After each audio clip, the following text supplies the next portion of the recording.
एनईएसपी solution में आप सभी का स्वागत है। मैं हूं रफीक। आज के इस वीडियो में हम बताने वाले हैं माइक्रोसॉफ्ट एक्सेल में स्टॉक मैनेजमेंट करना। जैसे ये फॉर्मेट आप जो देख रहे हैं, हमने इसको कम्प्लीटली माइक्रोसॉफ्ट एक्सेल में किए हुए फार्मूला के साथ, और इसमें हमने जो बहुत ही बेसिक फार्मूले का यूज किए। जैसे आप देख सकते हैं, हम सबसे पहले क्या किए, सीरियल नंबर दिए, उसके बाद दिए आइटम्स, उसके बाद दिए यहाँ पर देख सकते हैं परचेज। परचेज में हमने क्या किया, 3 कॉलम को एक साथ मर्ज किया है।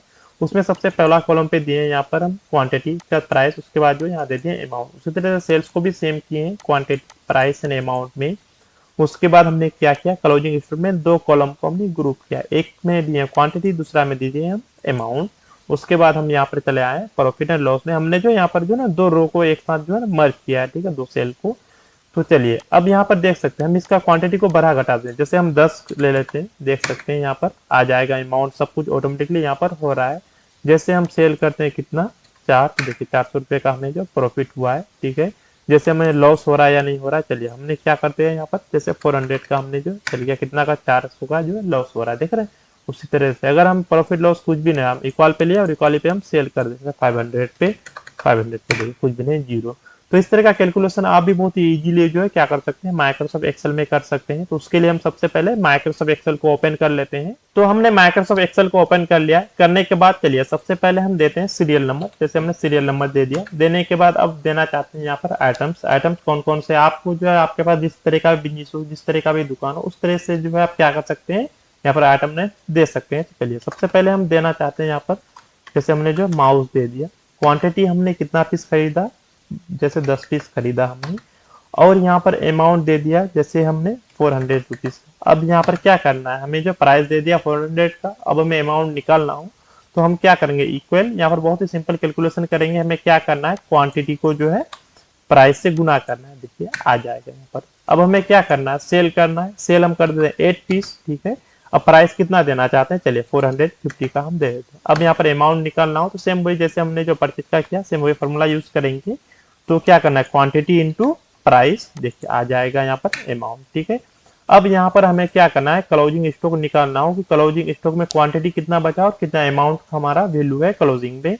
तो देखिए हमें क्या करना है, इक्वल, सिंपल सा कैलकुलेशन करना है। मतलब कि क्वांटिटी का जो परचेज का जो क्वांटिटी है उसको लेना है, माइनस क्या कर देंगे, सेल क्वांटिटी। हमारे पास कितना बचा, 2 माउस बचा। अब दोनों का वैल्यू जो है, कितना अमाउंट हमारा क्लोजिंग होगा, तो उसको क्या करेंगे, यानी जो क्लोजिंग क्वांटिटी है उसको क्या करना है, गुना कर देना है, यानी परचेज प्राइस से, ठीक है। यहाँ पर गुना कर देंगे, क्या करना है, परचेज प्राइस, देखिए आ जाएगा कितना का अमाउंट हमारे पास क्लोजिंग है, 800 का। अब हमें क्या हुआ, प्रॉफिट हुआ या लॉस हुआ, हमें वो भी तो देखना है। तो उसके लिए इक्वल, उसके बाद यहाँ पर भी सेम जो है फॉर्मूला, बहुत ही बेसिक फॉर्मूले का यूज करना है। क्या करना है, देखिए सबसे पहले हम लेंगे यहाँ पर क्लोजिंग अमाउंट को, प्लस क्या करना है, सेल्स अमाउंट, ठीक है, टोटल जो सेल्स का जो टोटल अमाउंट है उसको लेना है, माइनस कर देंगे परचेज अमाउंट से। अब कर देंगे यहाँ पर इंटर बटन प्रेस, ठीक है। चलिए जाते हैं यहाँ पर, देखिए आ जाएगा यहाँ पर। तो हमें कितना का फायदा हुआ, 400 रुपीज का, ठीक है। उसी तरह से चलिए हम दूसरा आइटम भी यहाँ ले लेते हैं। यहाँ पर चले आएंगे, यहाँ पर हम जैसे ले लेते हैं प्रिंटर। जैसे हमने जो यहाँ पर प्रिंटर दे दिया, चलिए हम ले लेते हैं कितना, 15 पीस, ठीक है। अमाउंट हम दे देते हैं कितना, 10,000 का, ठीक है। अब हमें क्या करना है, सेम कैलकुलेशन करना है, इक्वल क्वांटिटी इनटू क्या करना, प्राइस, आ जाएगा अमाउंट, ठीक है। यहाँ पर जाएंगे, टोटल प्रेस कर देंगे, देखिए आ गया यहाँ पर अमाउंट। उसके बाद हमें क्या कर देना है, यहाँ पर जैसे हमने जो 1000 दे दिया है, हमें 10,000 देना है, देखिए आ गया 150 लाख का। उसके बाद हमें क्या करना है, यहाँ आ जाएंगे, हमें सेल करना है। सेल कितना पीस करते हैं, 10 पीस कर देते हैं।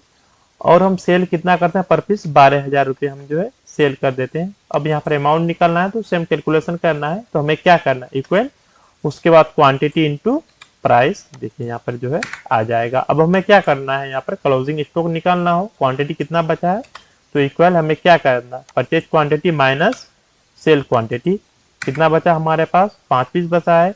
अब हमें क्या करना है, अमाउंट भी निकालना हो, किसका, क्लोजिंग अमाउंट। तो उसके लिए क्या करेंगे, इक्वल, यहाँ पर क्लोजिंग क्वांटिटी इनटू क्या करना हमें, परचेज प्राइस, ठीक है। यहाँ पर जाएंगे, देखिए 50,000 रुपये का जो हमारे पास क्लोजिंग है। अब हमें क्या हुआ, प्रॉफिट हुआ, लॉस हुआ, उसके लिए इक्वल। उसके बाद फिर सेम फार्मूला का क्या यूज करेंगे, सबसे पहले अमाउंट जो है क्लोजिंग का लेना है, plus sales amount minus purchase amount, ठीक है। इंटर बटन प्रेस करते हैं, जैसे हमें जो है कितना यहाँ पर देख सकते हैं 20,000 रुपये का जो है प्रॉफिट हुआ है। तो इस तरह से आप भी बहुत ही सिंपल बेसिक कैलकुलेशन करके निकाल सकते हैं। अब हमें क्या करना है, इस फॉर्मूले को पूरे जहां से हमें जो है जितना तक भी हमें कैलकुलेशन करना हो, जितना सीट पे उतना पे हम अप्लाई कर सकते हैं। कैसे, ऐसे सेलेक्ट कर देना है। करने के बाद यहाँ पर जाएंगे, देखिए ऐसे हमें पतला सा चिन्ह आएगा, जहां तक लेना है वहां तक ड्रॉ कर देंगे, इस तरह से आ जाएगा। फिर हम आ जाएंगे यहाँ पर जिसमें हमने फॉर्मूले का यूज किया है, आ जाएंगे यहाँ पर, जैसे इसमें भी हमने किया है ले लेंगे उसी तरह से, देखिए यहाँ तक आ जाएगा। फिर जाएंगे इसमें, इस तरह से नीचे ड्रॉ कर देंगे, देखिए आ जाएगा। फिर चले जाना इसमें, सब में उसी तरह से करते चले आएंगे, आ जाएगा। अब देखिए हमने क्वांटिटी जो है ना इसका सेल्स का और उसका प्राइस क्यों नहीं दिया, क्योंकि हमें ये मैनुअली देना है कि हमें कितना पे सेल करना है, कौन कौन सा आइटम सेल करना है, वो मैनुअली टाइप करना है। चलिए 3 पे चले जाते हैं। 3 पे हम जैसे देना चाहते हैं माउस पेड, जैसे हम ले लेंगे यहाँ पर, हमने जो माउस पैड ले लिया। अब हमने परचेज किया कितना, जैसे हम जो है यहाँ पर ले लिया 20 पीस, ठीक है। अमाउंट हमने जो पर पीस दे दिया कितना, 100 रुपीज का। तो अब देख सकते हैं यहाँ पर ऑटोमेटिकली कैलकुलेशन करके ले लिया, 20 पीस लिया 2000 का हो गया। अब हमें सेल करना है कितना, सेल करना चाहते हैं हम 15 पीस, ठीक है। पर अमाउंट कितना आप सेल करना चाहते हैं, देखिए अभी जो है कुछ भी नहीं किए, सेल करना चाहते हैं यहाँ पर 120 रुपीज का। देखिए यहाँ पर ऑटोमेटिकली यहाँ पर आ जाएगा कि हमारे पास जो है क्वांटिटी कितना बचा है, यानी हमने जो परचेज किया था 20 पीस, सेल कर दिया 15, सेल का अमाउंट हो गया इतना, और टोटल अमाउंट आ गया उसका इतना, देख सकते हैं यहाँ पर। और यहाँ पर देख सकते हैं क्वांटिटी हमारे पास 5 क्लोजिंग बचा है, और यहाँ पर क्लोजिंग अमाउंट है 500 रुपये का, प्रॉफिट हमें हुआ 300 रुपीज का। तो इस तरह का कैलकुलेशन आप भी बहुत ही इजीली जो है माइक्रोसॉफ्ट एक्सेल में कर सकते हैं। तो मैं आशा करता हूं आप लोगों को मेरा ये वीडियो जरूर पसंद आया होगा। अगर आप लोगों को मेरा ये वीडियो पसंद आया तो वीडियो को लाइक करें, शेयर करें। साथ ही माइक्रोसॉफ्ट एक्सेल या वर्ड से रिलेटेड किसी भी तरह का वीडियो चाहते हैं तो कमेंट बॉक्स में जरूर लिखें। वीडियो को पूरा देखने के लिए धन्यवाद।